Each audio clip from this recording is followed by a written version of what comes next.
Bab 201. Bunuh per kelompok. Ketika Sander Ye hendak menoleh, seorang gadis menghampiri dia. Sang gadis bergaun lavender, berikat pinggang merah.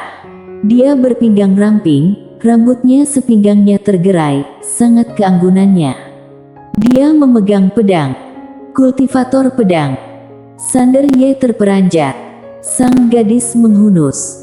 Pedangnya tenang, tanpa jiwa ataupun momentum pedang. Tapi, bang! Begitu Targolu tiba di depan sang gadis, dia terpental ribuan kaki.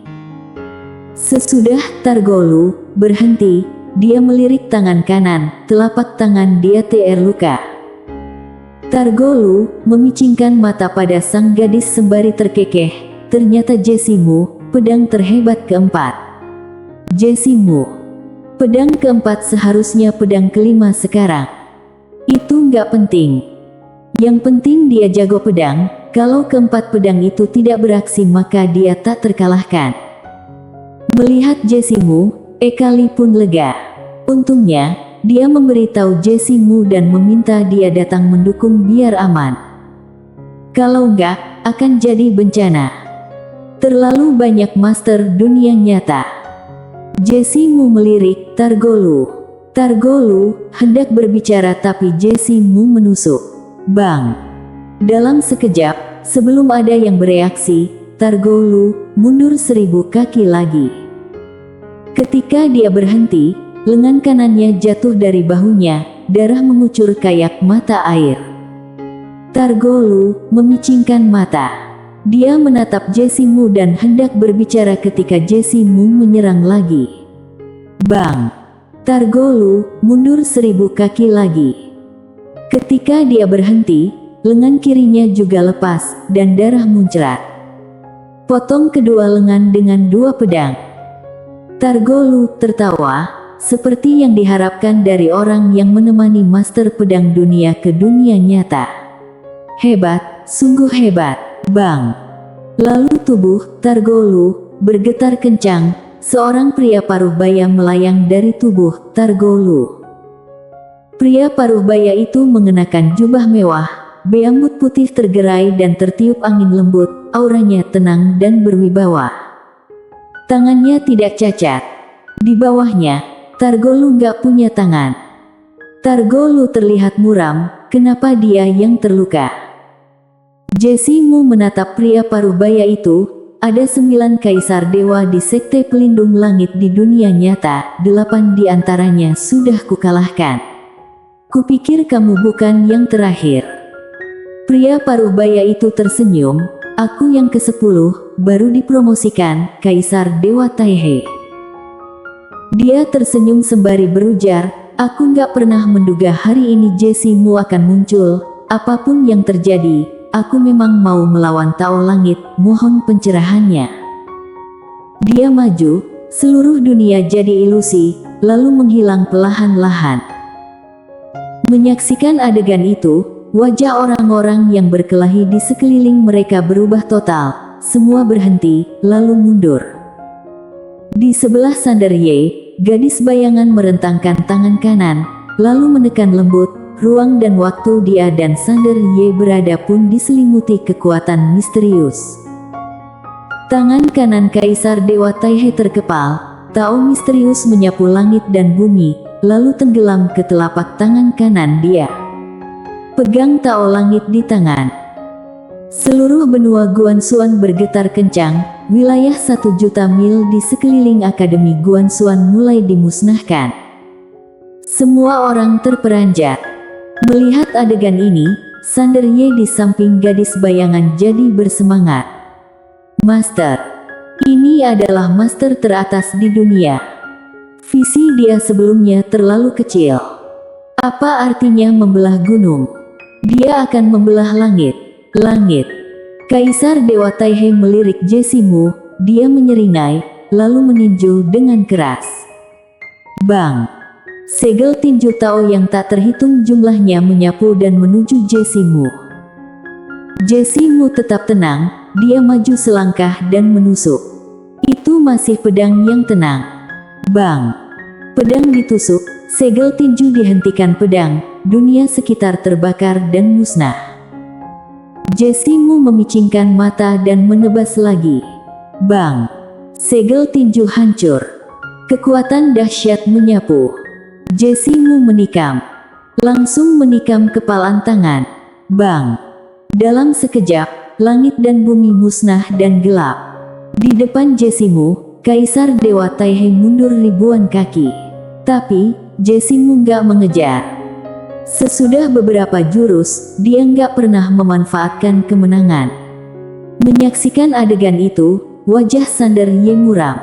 Dia melihat sekeliling, lalu menatap gadis bayangan sembari berujar, "Kak, ada master makhluk dewa di sekeliling kita, mungkin lebih hebat dari Taihei Kaisar Dewa."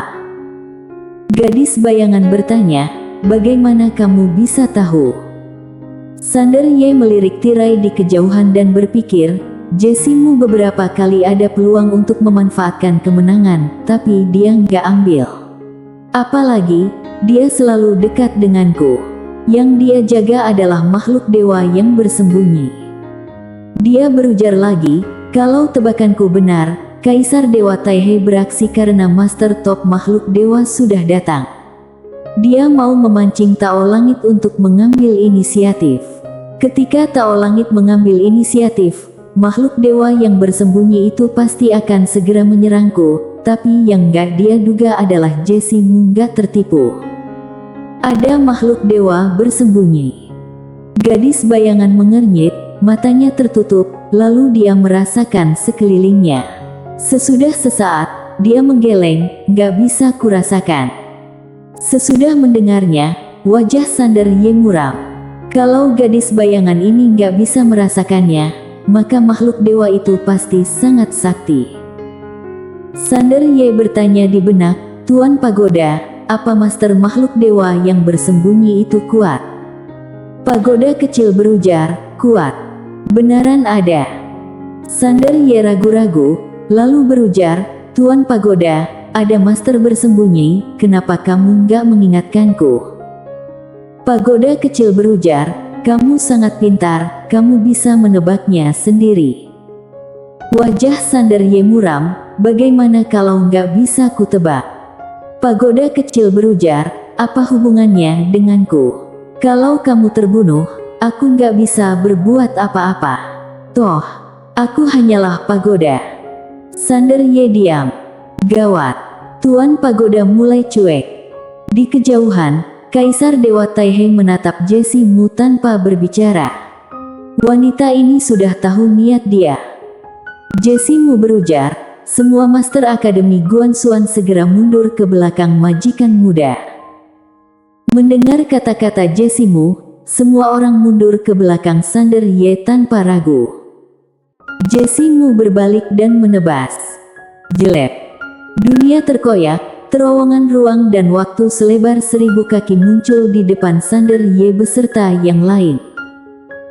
Jessimu menatap Sander Ye, bawa mereka ke dunia Zou dan lindungi mereka. Mereka seharusnya nggak berpartisipasi dalam pertempuran begini. Orang-orang Akademi Guanxuan sebenarnya nggak memenuhi syarat untuk pergi ke medan perang maya nyata. Hanya ketika kekuatan mereka mencapai tingkat tertentu baru bisa. Tapi sekarang, orang-orang di Akademi Guanxuan harus bertarung melawan elit dari dunia makhluk dewa. Ini jelas nggak bisa. Apalagi orang-orang Akademi ini adalah masa depan Akademi. Kalau mereka semua mati di sini maka masa depan Akademi akan hancur. Sander Ye nggak mengawur kali ini dan langsung berujar, "Ayo pergi." Dia berbalik dan berjalan menuju terowongan ruang dan waktu. Orang-orang segera mengikuti. Seorang bangsawan dewa berujar, "Mau pergi." Dia hendak beraksi, tapi sinar pedang melintas. Jelek. Sebelum bangsawan dewa itu bereaksi, sesuatu melintas di tengah alisnya. Jessimu berbalik dan menatap dingin ke para makhluk dewa, "Coba bergerak lagi." Semua makhluk dewa menatap Jessimu dengan tegang. Mereka sudah nggak asing lagi dengan Jessimu ini. Dia pernah mengikuti Master Pedang Dunia ke dunia nyata. Dalam pertarungan itu Master Pedang Dunia jadi terkenal, termasuk Jesse Mu. Pertarungan itulah yang membuat seluruh dunia nyata melawan alam semesta Guanxuan. Dunia nyata diserang pertama kalinya. Konon dalam pertempuran itu, Master Pedang Dunia membunuh jutaan makhluk dewa. Di antaranya, ribuan kaisar dewa mati. Tentu saja, hanya satu kali saja. Sesudah itu, gak ada seorang pun dari alam semesta Guanxuan yang bisa memasuki dunia nyata. Jesse Mu menatap Goskar Chen yang hendak memasuki terowongan ruang dan waktu. Goskar Chen Sekte Pedang. Goskar Chen menatap Jesse Mu. Kalau master di atas kaisar dewa muncul, langsung panggil leluhur. Panggil leluhur. Ini adalah kartu truf terakhir Sekte Pedang. Tapi, karena Mileye punya perjanjian dengan dunia maya nyata bahwa Master Ranah Penembus Ilahi nggak diizinkan beraksi. Jadi, kartu truf Sekte Pedang terbatasi. Apalagi, dalam pertarungan itu, Master Pedang berbaju biru, Destri serta kultivator pedang Siro nggak beraksi. Penembus ilahi Mileye, 30 juta tahun kemudian, nggak ada yang bisa menjamin Master Pedang berbaju biru akan datang. Tapi dia merasa kalau putra nggak dibantu, cucu juga nggak dibantu, maka sebenarnya nggak perlu mengubah marga. Mulai sekarang, marganya Ye saja. Mendengar ucapan Jesse Mu, Goskar Chen mengangguk, lalu menghilang dengan sekelompok kultivator pedang. Jesse Mu melirik Taraf dan Binita Ki di langit. Nona Taraf, tolong bantu aku tangani di sini. Taraf mengangguk, ya. Mereka sebenarnya nggak bisa pergi karena lawan sangat kuat. Sekarang kedua belah pihak saling menahan, hanya melihat bala bantuan siapa yang datang duluan. Kaisar Dewa Taihei menatap Jesse Mu. Jesse Mu, Taraf, Binita Ki beserta yang lain menjaga pintu masuk terowongan ruang dan waktu. Kedua belah pihak menemui jalan buntu. Binita Ki berujar, Nona Jesse, kenapa orang-orang dari dunia maya belum datang? Jesse Mu menggeleng, mereka nggak bisa datang. Binita Ki terperanjat. Jesse Mu berujar, ketika identitas asli Sander Ye bocor, dunia nyata pasti akan segera melancarkan serangan umum untuk menahan Aro beserta yang lain di dunia maya nyata. Binita Ki mengernyit, kalau nggak ada seorang pun dari dunia maya nyata yang bisa datang, begitu bantuan dunia nyata datang, maka bocah itu beserta yang lain. Mumian berpikir, masih ada bala bantuan. Binita Ki terperanjat, siapa? Jesse Mu berujar, jangan pernah meremehkan seorang ibu. Ibunya pasti sudah mengantisipasi kejadian hari ini, jadi kita lihat. Stella Qin. Dalam pertarungan itu, wanita ini juga memasuki dunia nyata. Apalagi, dia membunuh lebih banyak makhluk dewa daripada Master Pedang Dunia.